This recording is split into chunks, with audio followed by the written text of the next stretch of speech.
decía, con esta entrevista exclusiva con Salvador Millaleo, abogado, constitucionalista, mapuche, con quien queremos conversar sobre el conflicto del Estado chileno con el pueblo mapuche en Wallmapu específicamente. Y esta mañana está aquí con nosotros Salvador, bienvenido a La Voz de los que Sobran. Hola, ¿cómo están? Mari Compuche.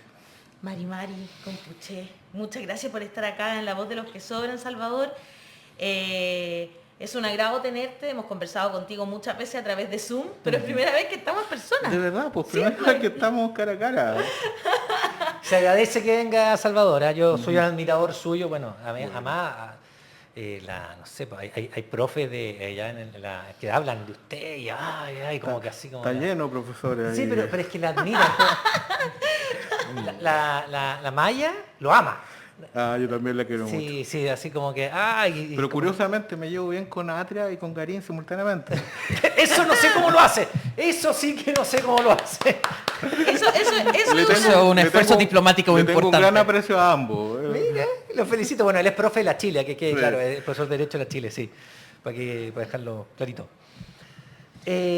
Partamos, bueno, yo, la verdad, voy a hacer esta pregunta muy cortita.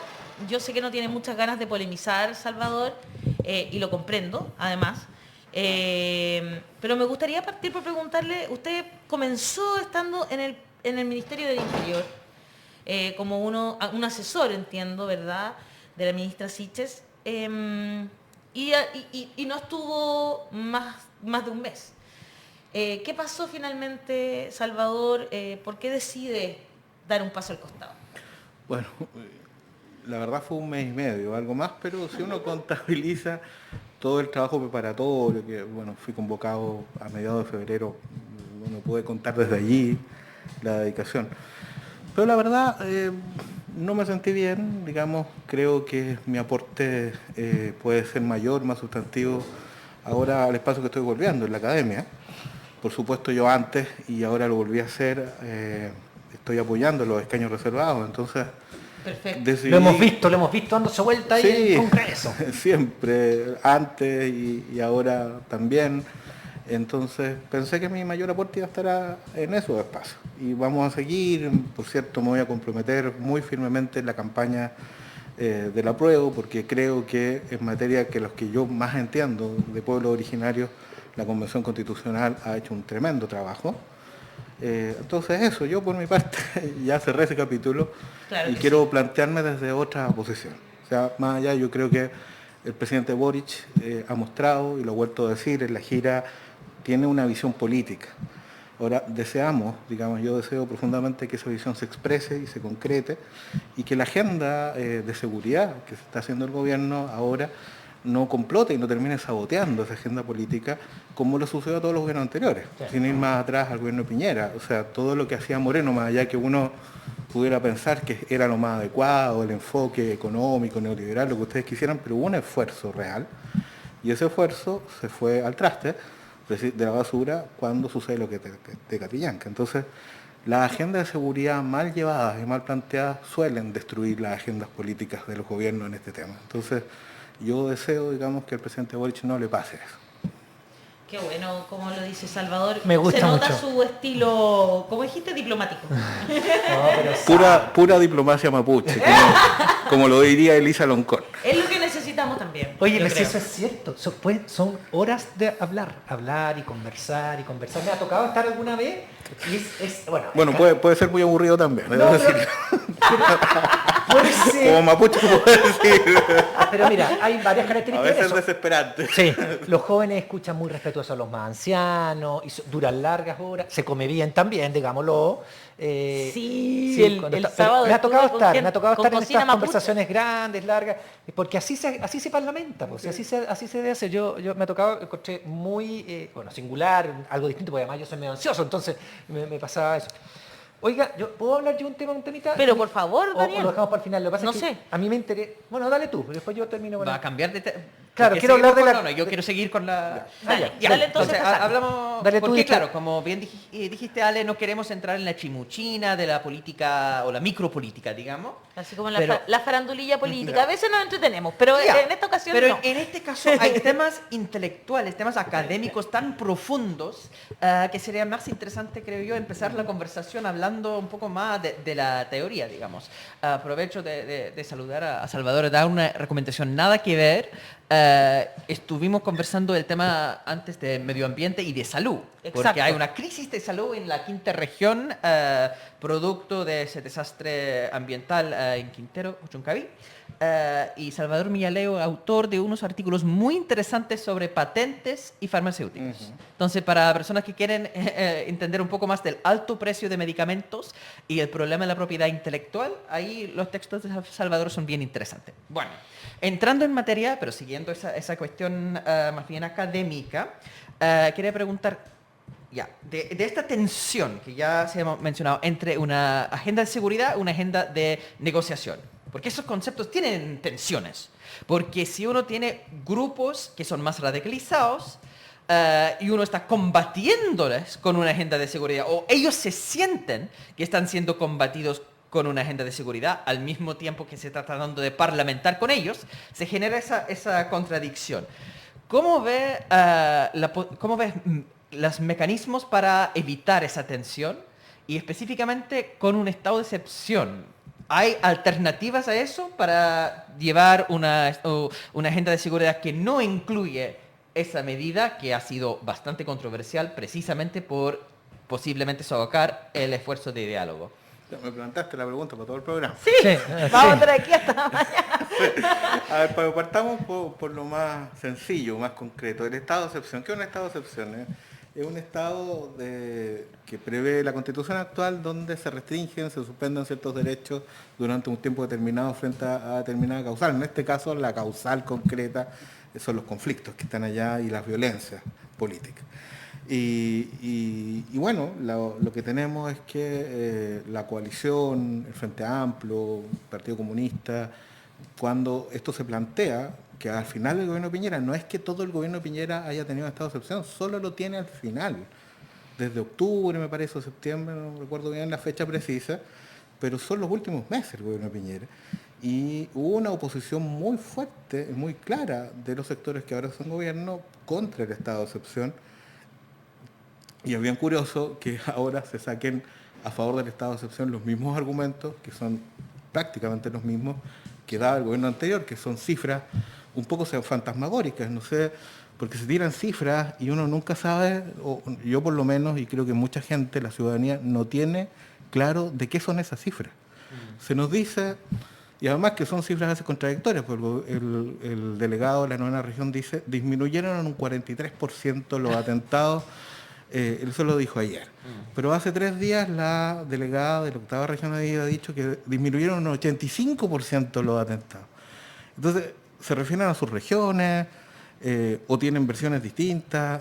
¿De dónde sacan las cifras? Las cifras que daba el gobierno de Piñera, que las daba regularmente, eran bastante abultadas. Uno sacaba la cuenta que eran como 3 o 4, más o menos 3 o 2 y tantos atentados por día, pero ¿esa es la realidad de la zona o están mezclando cosas distintas? Cuestiones que son hechos graves con cuestiones que son menos graves, con personas que detienen sin documento de identidad. O sea, ¿qué es lo que están contando ahí?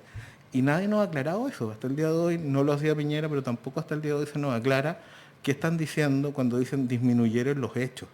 ¿Qué hechos disminuyeron? Pues la percepción que tenemos es que la intensidad de la violencia se ha incrementado. Este es uno de los periodos donde hemos tenido más muertos producto de este conflicto. Entonces, eso es lo que uno ve como un indicador más duro de violencia. Entonces nos dicen, no, disminuye porque el fin, pero no sabemos de qué estamos hablando. Y bueno, es la misma línea de argumentos y la misma opacidad que uno ve que plantea el gobierno de Piñera. Hay como una dependencia de patrón que se reproduce, para hablar con términos académicos, una práctica que continúa, esto de dar cifras que no sabemos de dónde salen y cómo se desglosan, qué realmente están queriendo decir. Por otra parte, el argumento que se daba entonces, que lo dieron muchas personas que ahora están en el gobierno, sigue plenamente vigente. Los militares no tienen preparación para controlar el orden público. Claro. Nadie nos ha explicado qué de nuevo hay en las reglas de uso de la fuerza que están implementando en el estado de excepción. Entonces, los militares son un riesgo en sí mismos, eso lo vimos en el estallido social, y además, y sin andar mucho más atrás, fueron precisamente las mismas unidades, digamos, cuerpos militares que ahora están a cargo de la octava región, los marinos, los que mataron a Jordan Yempi en el último estado de excepción. Y el chico que lo atropellaron también fueron los marinos. Exacto, y nos dicen, no, pero es que ahora vamos a darle un enfoque distinto. Pero ¿qué tan distinto si cuando ahora ¿Cómo tratan se de le puede detener dar un a los enfoque marinos que mataron a Jordan Yempi Y no lo entregan. y no los querían entregar? Los mismos que nos dicen, no, es que ellos se van a contener, van a hacer un estado limitado. Entonces, son muchas cosas que son muy difíciles de comprender.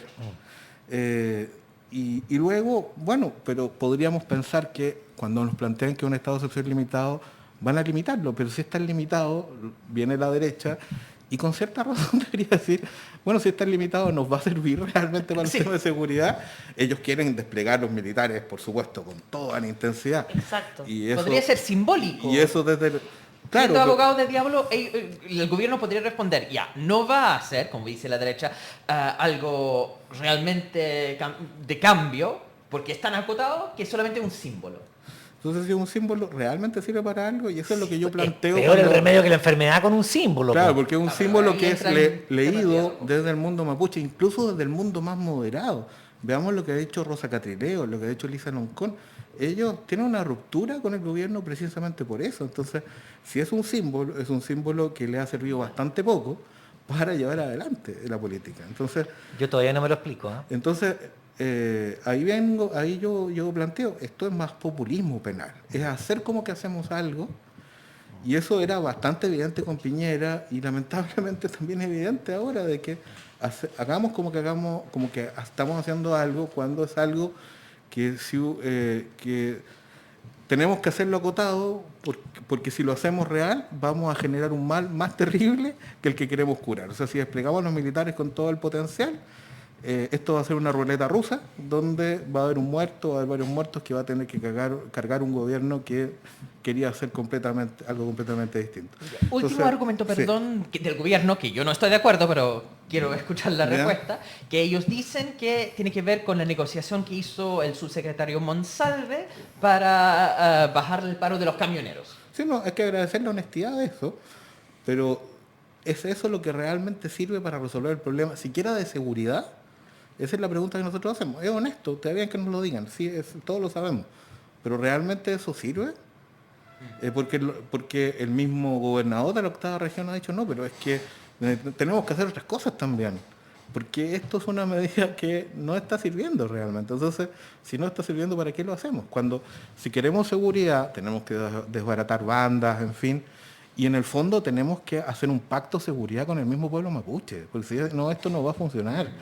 Y si queremos hacer un pacto de seguridad, tenemos que hacer un pacto más completo, político. Y ahí va la otra parte de la pregunta. ¿Con quién negociamos? Porque, claro, se plantea esto como contradictorio si es que uno piensa que hay que negociar con los mismos que están haciendo los atentados. Y la pregunta es si podemos negociar con ellos. Esa es la pregunta. Sí. Yo creo que un gobierno tiene la responsabilidad para gobernar y para llevar la paz, de conversar con todos, los que se pueda. Pero si no se puede, hay que ser realista. Y hay ciertos grupos que ya han planteado que no quieren hacerlo y que de hecho han sido bastante activos en atentados, en volver a hacer actos de violencia. O sea, ya no hay ninguna tregua que uno sepa que hayan dado estos grupos, los radicalizados, a este gobierno. Entonces, el punto es, bueno, ¿con quién hay que conversar? ¿De qué hay que conversar y con quién hay que conversar? Y es bastante claro que hay un mundo mapuche con el que sí se puede conversar. Precisamente hay un mundo que está en la convención, hay un mundo de organizaciones indígenas que hicieron posible los escaños y que siguen a los convencionales. Hay un mundo bastante grande que soporta los esfuerzos de participación institucional, y con ellos en primer lugar que hay que conversar, sin excluir la posibilidad cuando se dé efectivamente de conversar con los otros. Pero tiene que haber, en primer lugar, y lo que debería estar pasando ya, son conversaciones con las grandes organizaciones indígenas. Luego, y estoy de acuerdo con ese plano de que hay que hacer parlamentos territoriales, pero antes de los parlamentos territoriales hay que tener una conversación previa que haga posible, que haga viable esto con las grandes organizaciones indígenas, y Que cuando defina, ¿no? y claro, que genere un clima distinto, Claro. que se lleguen a acuerdos y que el tema seguridad sea parte de esa conversación. Pero tiene que haber otras conversaciones, y conversaciones además que no van a hacer, y esto es una cuestión que se ha insistido mucho y hay mucha confusión en las élites chilenas. Una cosa es dialogar y otra cosa es negociar. Negociar es cuando uno ya hace, ya, ¿cómo nos vamos a repartir la torta? Pero eso es el último punto de un diálogo que tiene que tener muchas vueltas antes, tienen que reconocer la violencia que el Estado ha hecho, tienen que reconocer, digamos, el abandono que ha hecho el Estado, tiene que haber un compromiso con muchas negligencias o omisiones o incluso acciones donde el Estado ha atacado o ha defraudado a los pueblos indígenas o ha tolerado que defrauden a los pueblos indígenas. Y eso tiene que ser parte del diálogo.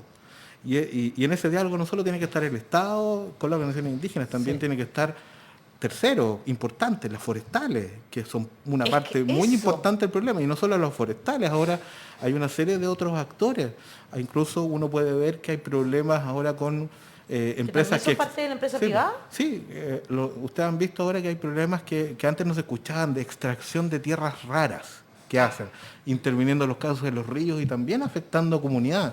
Los proyectos de energía Claro. en tantos ríos de Chile, Exacto. en fin. Incluso turísticos. Sí, Incluso de turísticos. todo eso hay que hablar cuando hablemos, y además hay que hablar de seguridad y llegar a un acuerdo con ellos. Y si dentro de ese plano es posible avanzar con algunos de los otros, de los que no creen en la convención, de los que no dicen que Elisa Loncón no me representa, de los que dicen, como Exacto. vimos en una Que entrevista atacaron a reciente, Machi. claro, de que no los queremos a ellos. Que no Eh, nos representa quienes están en la convención. Sí, pero Claro. si alguno de ellos quisiera, después quizá de la constituyente, cuando ya vea algo más concreto, quisiera conversar, habría que tener disponibilidad para que sea realista. La negociación no puede ser directa con ellos porque ellos han dicho por ahora que no. Claro. Pero eso no nos tiene que paralizar, hay que seguir con los que sí se puede. Sí. ¿Qué rol cumple esto que pasó en la Cámara de Diputados de declarar a organizaciones mapuche como terroristas? Esto fue con la CAM, ¿verdad? Resistencia Mapuche Lasquenche, Huaychana Ucamapu. A mí, yo te voy a decir la verdad, yo me pregunto, ok, vamos a tratar de solucionar, tenemos voluntad política para tratar de solucionar este conflicto de siglos, ¿verdad? Pero, ¿ayuda esto? Porque además se declara como organizaciones terroristas a organizaciones mapuche, pero no se hace lo mismo con APRA, con el Comando Tiziano y con otras organizaciones que sabemos, guardias forestales, por ejemplo, que también manejan armamento y que también están en la zona generando violencia, digamos. A ver, la pregunta es precisamente de qué sirve eso. Sirve eso. Es la sirve- expresión, la declaración de principios de un sector del país que fue mayoritario en la Cámara, apoyado por otro sector de centro izquierda también, y que plantea, bueno, ellos son terroristas, sin precisar de qué están hablando cuando hablan de terrorismo. ¿Por qué son terroristas? A mí me gustaría saber por qué. Hay cosas que yo no comparto. Yo nunca he defendido el uso de la violencia política. A mí me parece que hace un daño tremendo a la causa mapuche.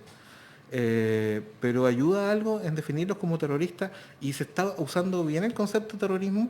Por cierto, el concepto de terrorismo a nivel internacional tiene algunas claridades. Hay dos elementos que son claves, que es atentar contra la vida humana Ya, y luego con un nivel de organización que pueda desafiar efectivamente al Estado. perfecto. Entonces, a mí me parecía, y yo he escrito sobre eso, que cuando se empieza a aplicar la ley antiterrorista en Chile en los 2000, no existía ni lo uno ni lo otro. No se atentaba ni contra la vida humana, ni con nivel de había una organización. Lamentablemente sí, ahora hay acciones que atentan contra la vida humana, y yo eso lo tengo que reconocer, que han puesto en riesgo la vida humana. Todavía no me convence que tenga el nivel de organización suficiente para que califique de terrorismo. Entonces yo quiero, digamos, asumir eso. Se ha vuelto la cosa más complicada, pero se ha vuelto con todos los grupos más complicada, o estamos simplemente metiendo en un mismo saco a ciertos grupos, no reflexionamos sobre la violencia que hacen otros grupos. Vemos lo que pasó en Curacautín hace 2 años atrás, que Fue terrible. incluso parlamentarios actuales hicieron un llamado. Exacto, la señora Navellán, digámoslo claramente. Y hay violencia en contra de las personas que estaban ahí, mapuche, y nadie hizo nada. De hecho, el Estado no presentó una querella, ¿no?, hasta el día de hoy por esos hechos. Entonces, en definitiva, hablamos unilateralmente de una de las violencias que es real, que existe, que se haya recrudecido. Eso hay que asumirlo y hay que lamentarlo y hay que condenarlo. Exacto. Bien, pero ¿qué pasa con las otras violencias? No estamos enfocando el conflicto en su integralidad. Entonces, en rigor, no sirve para nada. Esa es mi visión. Claro. Bueno, sí. Lamentando toda la violencia que subyace, constatando que había un incremento de la violencia y que, yo también lo he dicho, creo que esto puede seguirse incrementando, pero cosas como esas no sirven para nada. Lo que sirve es trabajo policial real, de inteligencia, Eso. desbaratar el crimen organizado, la ruta del dinero, quienes proveen las armas, eso sirve. Y sirve sobre todas las cosas la vía política, entender que, o construir un escenario donde la acción política legítima puede ocurrir en los cauces institucionales del Estado. Y ese es el gran trabajo, y como testigo, no me canso de repetirlo, lo tengo presente, han hecho un gran trabajo en la convención, Sí. y eso puede ser la base, no por sí solo, Es que eso es lo que quería yo hablar pero yo. va a ser la base de que esto efectivamente pueda intervenirse y pueda generarse un clima de paz. Yo quería llevarlo para allá. Démosle para allá entonces. ¿Sí? Vamos, sí, ¿O por tú supuesto. tienes algo más que decir? No, es que... Para una Dale. última pregunta, y hoy estoy interesado en esta primera parte de qué estamos haciendo desde el Ejecutivo, en la negociación, porque por supuesto que a largo plazo se va a cambiar en el vía de los hechos con la nueva Constitución ciertos elementos de la política mapuche, tanto como va a cambiar la política del país, porque una nueva Constitución cambia los equilibrios políticos, digamos. Pero que, estando súper de acuerdo con todo lo que se ha conversado sobre el ridículo tema del terrorismo, que al final es un concepto que se mezcla mucho con el tema de liberación nacional, porque hay personas que creen que están en una lucha de liberación nacional y hay un derecho a resistencia frente a un gobierno tirano, y eso Nelson Mandela, han dicho terrorista, técnicamente cumple con la definición de terrorista, dicho sea de paso. Había violencia contra personas y había un intento de superar el gobierno o derrocar el gobierno. También las luchas de todos los países que fueron colonias, el terrorismo se aplica para los que están en una lucha de resistencia. Entonces la pregunta es más bien si existen personas que están en lo que unos llaman terrorismo y otros llaman lucha de liberación nacional, ¿cómo se avanza con esos grupos? Porque quería preguntar por esa frase que usaste de conversar con los que quieren, que es obvio, perfecto.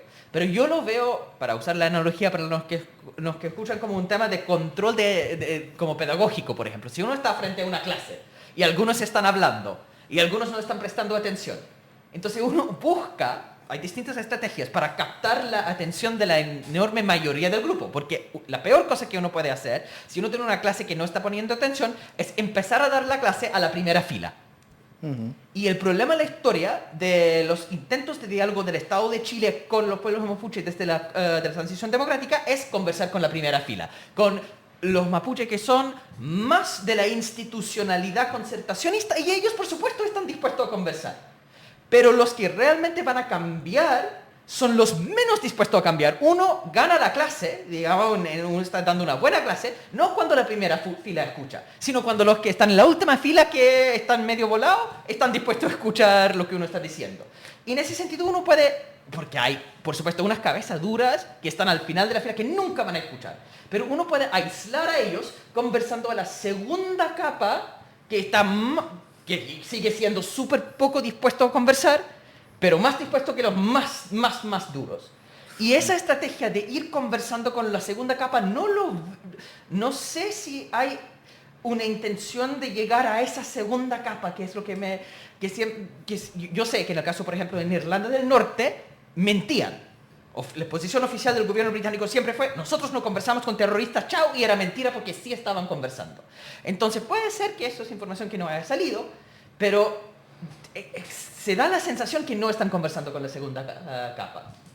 Bueno, ya te respondiste solo en buena parte de la pregunta, y muy bien a mi juicio, porque efectivamente uno de los problemas de dividir entre los indios malos y los indios buenos es que los indios buenos son los dóciles, los que no te van a hacer problemas ni te van a hacer más exigencias, los que de alguna manera, por varias razones, incluso uno no tiene que ser, digamos, yo no comparto la visión peyorativa con que los otros los califican de yanacona, en fin, sino que son personas que no tienen una conciencia política o colectiva muy fuerte en sentido indígena y que son más proclives a apoyar a los gobiernos de turno.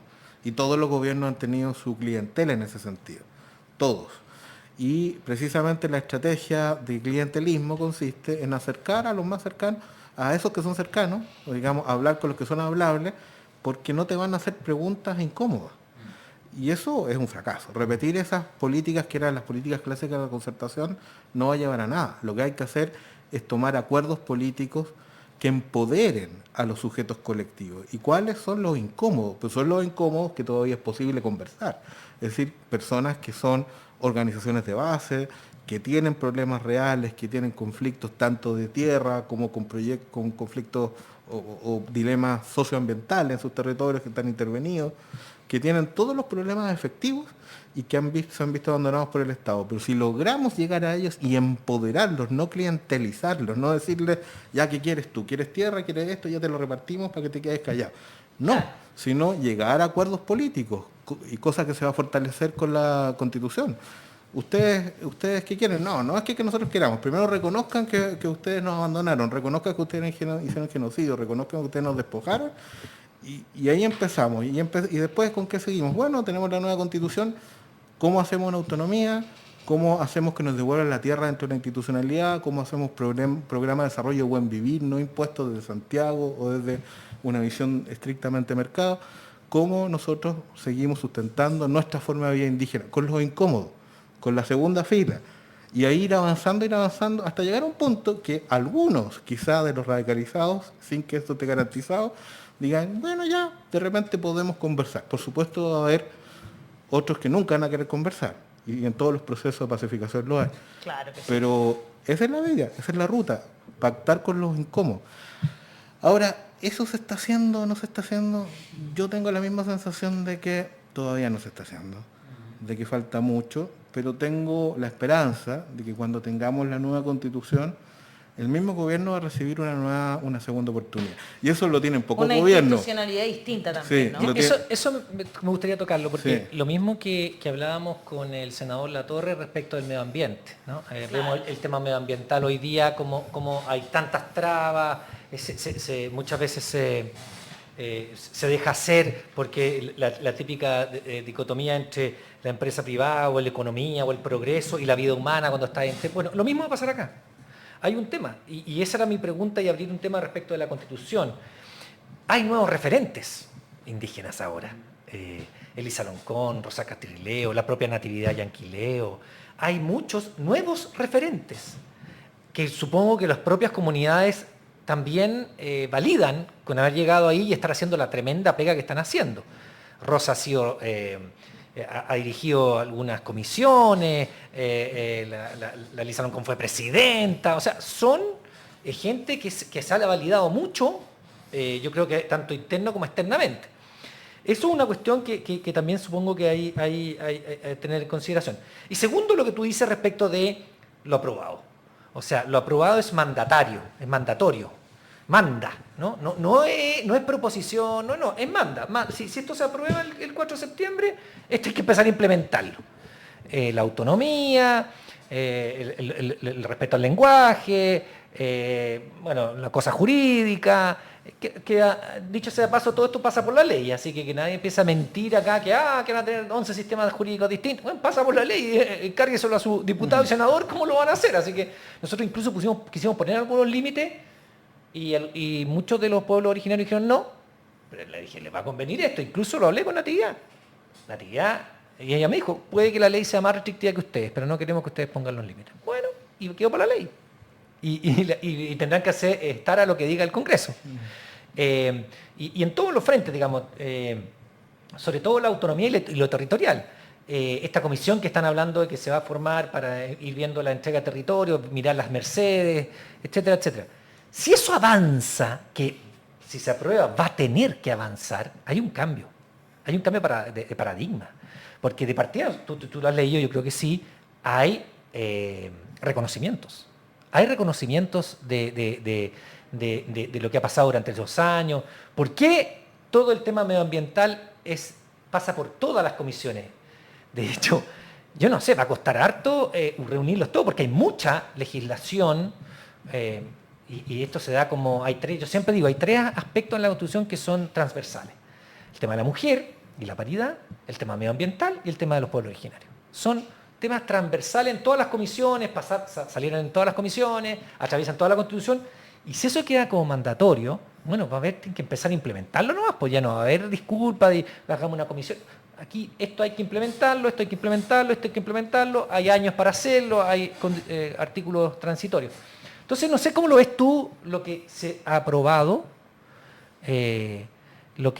cómo quedó, y estos nuevos referentes de los pueblos originarios que han salido. No, bueno, tres cosas hay. Lo primero, respecto a lo que se aprobó, yo creo que es suficiente respecto a las grandes demandas de los pueblos originarios, del pueblo mapuche en particular.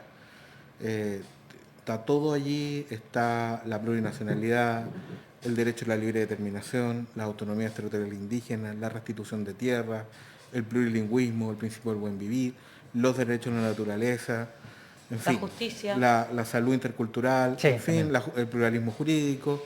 Está todo allí, es suficiente para hacer una tremenda transformación. Entonces, creo que más allá de las cosas que no quedaron, están las bases y eso nos lleva a al segundo tema. Eso no funciona automáticamente. No. Y eso los abogados, muchos creemos, que a veces dictando la ley ya cambió la realidad y eso no es así. Eso requiere legislación en primer lugar que lo desarrolle y políticas públicas que lo concretan. Y ahí el diablo se esconde en los detalles. Hemos tenido la experiencia de los pueblos indígenas de Bolivia y Ecuador como constituciones que son muy maximalistas, tienen más derechos, los que reconocimos acá a los pueblos indígenas, muchos detalles, etcétera, y defraudaron en definitiva a los pueblos indígenas en lo concreto. Sabemos, conocemos la experiencia, entonces el campo de la implementación va a ser un campo de disputa por sí mismo, donde los pueblos indígenas tienen que empoderarse y el gobierno tiene que tomar las políticas correctas para que esto quede bien. Entonces, esto es una oportunidad, pero no es una oportunidad que va a ser automática. Va a haber que luchar por eso, va a ser otro tiempo, otras luchas y de largo aliento. Y si eso no funciona, también, digamos, ahí a la salida del horno, a la entrada del horno, se pueden quemar los fuegos. Entonces, es una oportunidad tremenda. Pero en tercer lugar, es muy cierto que para aprovechar esa oportunidad se han ido creando otros sujetos. Hay un proceso de cambio en el mundo mapuche que nosotros discutíamos de él. Creo que el tema de la violencia nos ha distraído de ver un tremendo cambio que generó los escaños, que está encarnado en ese mundo, que es la aparición de nuevos liderazgos, de liderazgos vinculados al territorio, pero que no creen ni en el Estado, en sus políticas tradicionales, pero tampoco están por la vía de la violencia, sino que creen en la democracia, pero una democracia distinta y más profunda, y que son los que encarnan los escaños. Yo por cierto, Elisa ha hecho un tremendo trabajo, Adolfo Millabur, Natividad, en fin, pero debo confesar mi admiración profunda por la Rosa Catrileo. ¿Por qué? Porque, bueno, cuando esta es una historia interna, que no sé si se los contaron cuando ellos estaban, a mí me la contaron, yo no estuve ahí, cuando estaban decidiendo a quién presentar como candidato, salió el Elisa. Sí. Rosa también fue Natividad, algunos la presentaron, la Elisa, pero Rosa también quería presentarse o Sí, se me planteó. acuerdo. Y Rosa dijo una cosa que tiene un alcance muy fuerte. Le dijo, yo tengo todas las capacidades, pero no me conocen. Y efectivamente, yo no conocía a Rosa Catrileo antes de la convención. Y había mucha gente, bueno, los territorios sí, por algo la eligieron, pero mucha gente de otros sectores que no la conocían. Y ella tenía razón, ella tenía todas las capacidades del mundo y la ha mostrado, digamos, brillante, de manera brillante, muy ganándose el respeto de tremendos adversarios de políticos. Sequísima, yo la admiro mucho. Y, a la Natividad también. Claro, y creo, digamos, que es una revelación. Digamos, ella tiene mucho futuro en la conducción del mundo mapuche. Y eso es algo que pasó, que es efectivo. Tenemos nuevos rostros, tenemos nuevos liderazgos, muchos de ellos son mujeres. Y eso es un futuro. Sí. Y con ellos el Estado va a tener que pactar, pero no como lo hacía antes, no con dádivas, sino llegando a acuerdos políticos que sean reparatorios. Se cayó mi banano nomás, por si acaso se escuchó muy fuerte, no pasa nada. Tiene la seguridad en el estudio, no Exacto. estamos cayendo Voy a aprovechar Pasó por el piso abajo. De leer algunos comentarios. Tenemos muchos comentarios, Salvador. Nuestro público está muy contento de escucharte y con esta calma poder tener una conversación. Marisol Soto dice, con solo el nombre Salvador me da buena señal y más por lo consecuente. Alejandra Mabel Guzmán dice, Nehuen y resistencia para Salvador. En Facebook, Ana Cruces dice, un gran saludo para el señor abogado Salvador Millaleo. Rosario Zavala dice, excelente invitado, de lujo. Carito Neville dice, mis respetos a los pueblos originarios. Daniale dice, consulta, las forestales y en particular los guardias privados de las forestales, ¿serían organizaciones ilícitas serían organizaciones algo así como un sindicato interempresa? Paola Araya dice, saludos al gran abogado Salvador Millaleo. Javier Iturra, fuera las forestales mafiosas de Hualmapu. Algunos comentarios que tenemos a esta hora y también yo por ahí leí que estaban todos los matinales en lo mismo, que esta mañana hubo un operativo de la PDI persiguiendo a un delincuente, entiendo, que se metió a la Villa Olímpica en Ñuñoa y fue abatido, se enfrentó con los PDI y fue abatido. Y han estado toda la mañana los matinales exactamente en lo mismo. Tengo el parte aquí, afortunadamente no hubo más heridos, solamente este enfrentamiento. ¿Tú querías informarlo eso? Quería aprovechar de informarlo, pero nos dan las gracias, y eso es lo interesante, de que estemos con un tema distinto y que podamos conversar con Salvador de esta manera, con calma, con tranquilidad. Eso es un poco lo que nos están agradeciendo. Salvador, hay varios temas, pero como que para la derecha, diría yo, y especialmente quienes están por el rechazo, todos, desde Fuad Chaín, ¿no es cierto?, para allá, empiezan a decir que la Constitución es una Constitución indigenista, que va a dividir al país, y especialmente se han enseñado con lo que tiene que ver con el pluralismo jurídico. Y tú como abogado constitucionalista que eres, ¿podrías explicarnos en qué consiste ese pluralismo jurídico y cómo funcionaría eventualmente una justicia indígena? Bueno, el pluralismo hace referencia a algo que existe, pero que existe de una manera muy reducida y oprimida ahora, que es que conviven prácticas jurídicas, pautas de decisión con el derecho estatal. Eso es hasta el día de hoy. Chile sí tiene pluralismo jurídico, pero hasta ahora uno muy limitado.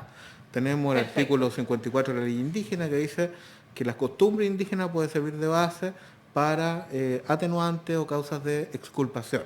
O sea, hay pluralismo jurídico ahora, para que sepan. Mira. Pero uno reducido, porque es un pluralismo donde el derecho indígena es interpretado por los tribunales del Estado, que no tienen formación en derecho indígena o en derechos humanos, también es más o menos. Lo que se pretende ahora en la nueva Constitución es reemplazarlo por un pluralismo jurídico amplio, que significa donde se reconoce en la Constitución que esta coexistencia se dice en pie de igualdad, pero se establece muy claramente que es en coordinación. ¿Qué significa? Que los sistemas de justicia forman una unidad y dentro de esa unidad hay una jurisdicción indígena que aplica el derecho indígena, que tiene un alcance que es limitado y eso significa que está dentro de una unidad mayor y que tiene que seguir los principios transversales en esa unidad mayor. Uno de los principios más importantes va a ser los derechos humanos. Entonces, primero despejar. La justicia indígena es una justicia siempre sometida a los derechos humanos. Justicia indígena es siempre una justicia que va a estar sometida al conjunto de derechos constitucionales. Es la misma Constitución que establece la posibilidad de la justicia indígena. Luego, la justicia indígena tiene limitaciones. Limitaciones que en la redacción del borrador están entregadas, van a ser desarrolladas en la ley. Existen diversos sistemas que han funcionado hace mucho tiempo. No solo en América Latina, va a mencionar los casos de Ecuador, Bolivia, también en Perú con las rondas campesinas, Colombia, que tiene un tremendo trabajo en ese sentido, sino en Canadá y en Estados Unidos. Una larga experiencia de jurisdicciones indígenas que tienen una jurisdicción civil y penal y que esta jurisdicción alcanza a los indígenas, las causas civiles cuando son entre sí y en las penales cuando el imputado es indígena. Y con ciertas restricciones, solo a cierto tipo de delitos, solo en cierto ámbito espacial normalmente, cuando se cometen en un territorio autonómico, y porque hay otros delitos que aunque los cometan indígenas, el Estado siempre se va a reservar, el control de armas, siempre se va a reservar los delitos contra el Estado, tributarios, de corrupción, en fin, delitos contra la seguridad. Contra la vida. De eso hay una diferencia. En Ecuador, por ejemplo, ¿Ya? la jurisdicción indígena penal, pero no alcanza el homicidio. En otros países sí alcanza el homicidio. Claro, O a nosotros- ciertos homicidios, eso Sí. depende ya. Nosotros lo discutimos los Sí. límites, po, pero no Fue pasaron. una discusión porque está el antecedente de Ecuador, que en Ecuador... Delitos contra la propiedad habíamos puesto Ya. nosotros. Sí, que los delitos comunes contra la propiedad normalmente se hace cargo la justicia indígena, pero Sí. si es estafa, si es algo más elaborado, normalmente el Estado el que toma eso. Entonces, la experiencia del derecho comparado nos dice que no en todos los delitos, aunque se cometan en territorio indígena y por indígenas, va a haber jurisdicción indígena, sino solo van a ser los delitos más comunes y de los cuales efectivamente la jurisdicción indígena se puede hacer cargo. Bueno, pero eso no pasó, Sí. porque eso quedó a la ley. Yo insisto, los legisladores van a tener que determinar ahí o Pero poner- el legislador lo va a hacer Sí. probablemente con un criterio que va a establecer límites. Sí, po. Entonces, y es evidente que ya hay límites, es evidente que no puede pasar por sobre los derechos humanos, que no puede pasar por sobre los otros derechos constitucionales y que además hay recursos superiores. Se puede impugnar las decisiones de la justicia indígena. Entonces, O sea, el que tiene la última palabra siempre es la Corte Suprema. eso también pero, quedó determinado. pero para terminar esto, la justicia indígena no se construye la noche a la mañana, para que lo tengan en mente. Esto requiere un proceso de recuperación, de sistematización de derechos indígenas y que no va a ser, ni lo piensan, va a ser ya el día siguiente, ni en un año, ni en 2 años, sino que es un proceso donde hay que enseñar derechos indígenas en las facultades, hay que preparar a los jueces, hay que establecer procedimientos. Esto es un proceso paulatino de una implementación progresiva. No va a ser de la noche a la mañana, y yo creo que lo deberían tener presente incluso los que promovieron la norma, que esto no va a ser de un día para otro. Sí. Yo como para ir cerrando, Salvador, me gustaría también, otro de los mitos que existen es como que, bueno, lo vemos el otro día cuando escuchamos a Parisi y sus boys, ¿te acuerdas?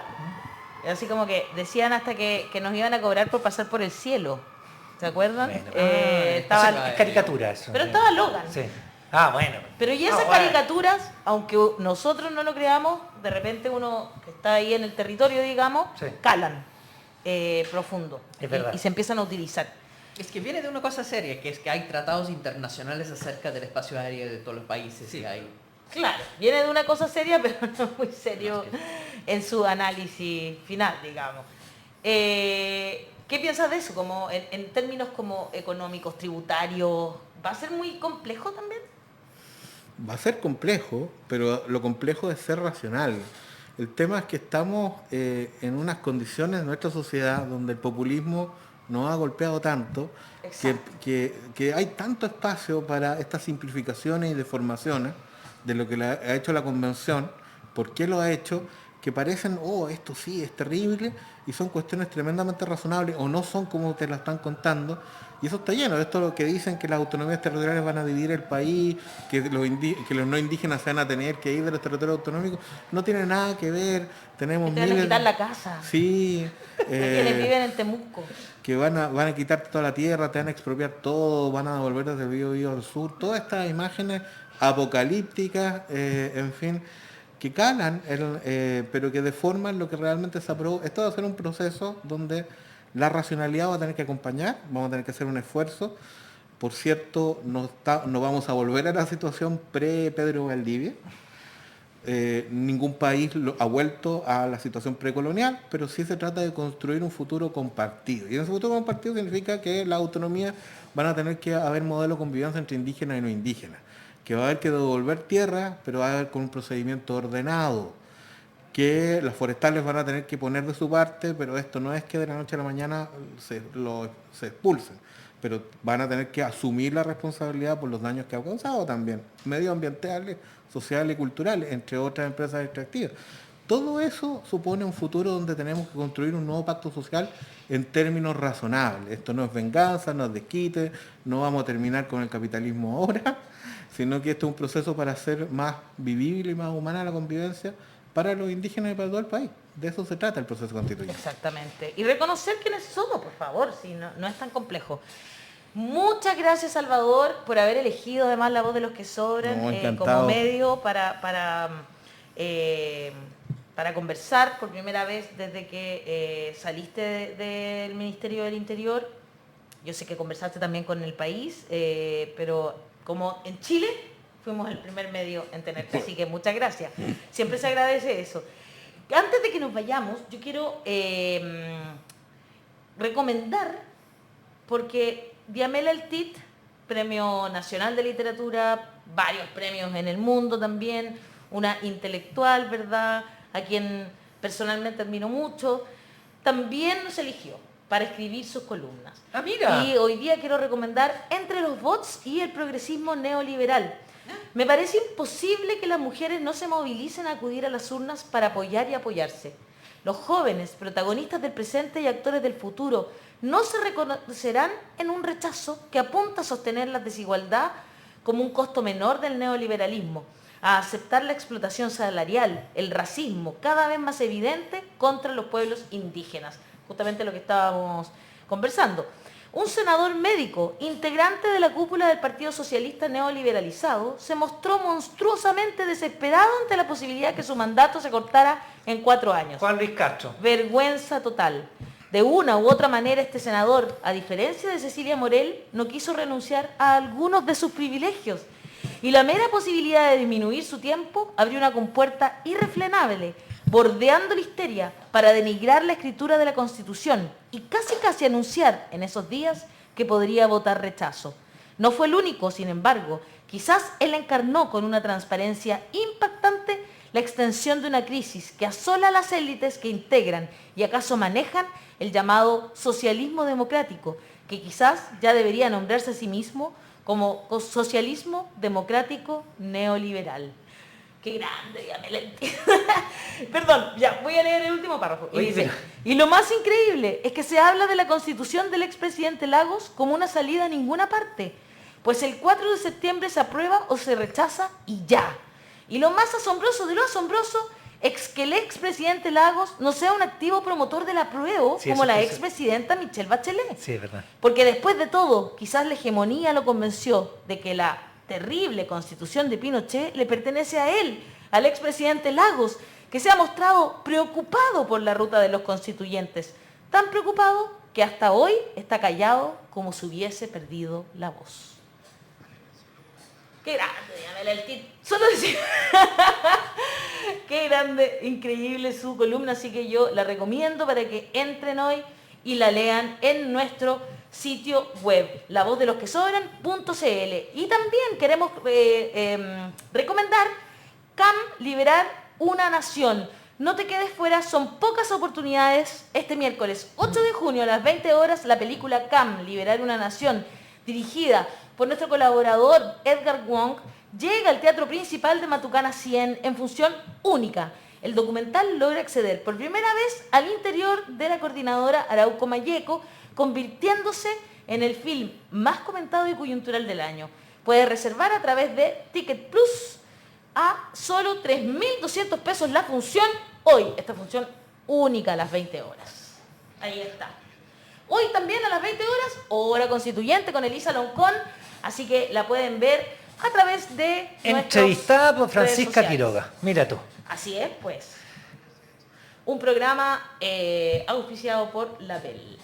Muy bien. Oye, y con eso nosotros terminamos el programa del día de hoy.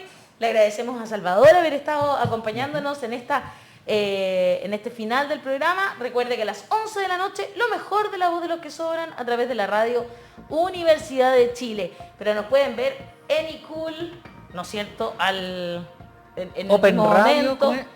En Bol Radio, el canal Primitivos. Canal Primitivo. Y también queda todo en nuestras redes sociales. Instagram, Facebook, YouTube y también en Twitter. Listo. Un abrazo Twitch. Tenemos que arreglarlo. Ya lo conversamos hoy día en la mañana. Chao, chao, que esté muy bien. Que esté muy bien. Hasta mañana a las 10. Chao, chao. Chao, chao. Creo que ya.